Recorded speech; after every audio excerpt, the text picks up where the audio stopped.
Honda, ডিমনিও, Livo এই বাইকগুলোর যে প্রবলেমগুলো হয় অ্যাক্সেলেটারের, আসলে অ্যাক্সেলেটারের প্রবলেম হওয়ার কারণ এই ফুয়েল ট্যাঙ্কির যে গ্যাস, সেই গ্যাসটা হচ্ছে এই কার্বোরেটরের মধ্যে আসে এই পাইপের মাধ্যমে, যেটা ট্যাঙ্কি থেকে নেওয়া হয়েছে।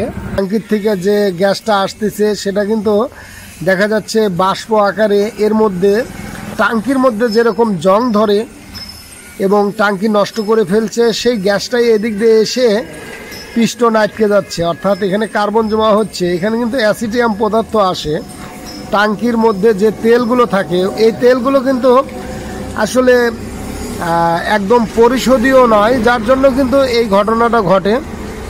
তো তেল ভালো না হওয়ার কারণেই কিন্তু এটা হয়ে থাকে। এই সংযোগটা আমরা ওখানে দিয়ে দেব, যাতে ট্যাঙ্কির যে গ্যাস ওটা যেন পিস্টনের রেশ না ফেলতে পারে। তো আমরা প্রাথমিকভাবে আগে ভালো করে ন্যাকড়া দিয়ে পরিষ্কার করে নেব। এখানে কিন্তু আঠালো পদার্থ হয়ে থাকে।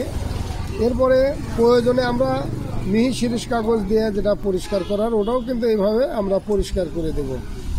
তো ভিতর থেকে কিন্তু এরকম ময়লা বের হচ্ছে, তো আমরা একদম তৈলাক্ত করে দেব যাতে একদম ফ্রি থাকে। তো এখন কিন্তু একদম ইজি হয়ে গেছে, ঠিক এরকম ইজি থাকতে হবে। আমরা ওয়েল দিয়ে এটা পিস্টনটা লাগিয়ে দেব এবং পাশাপাশি যে কাজটা করব সেটা হলো এই পাইপ দুটো আমরা পরিবর্তন করে দেব।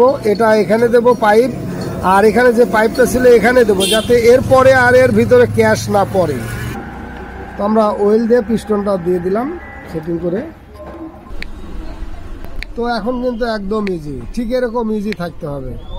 তো আমরা এখানে পাইপটা পরিবর্তন করে দিচ্ছি, এটাই পাশে আর ওটা ওই পাশে দিয়ে দেবো। তো এখানে আমরা পাইপটা পরিবর্তন করে দিলাম।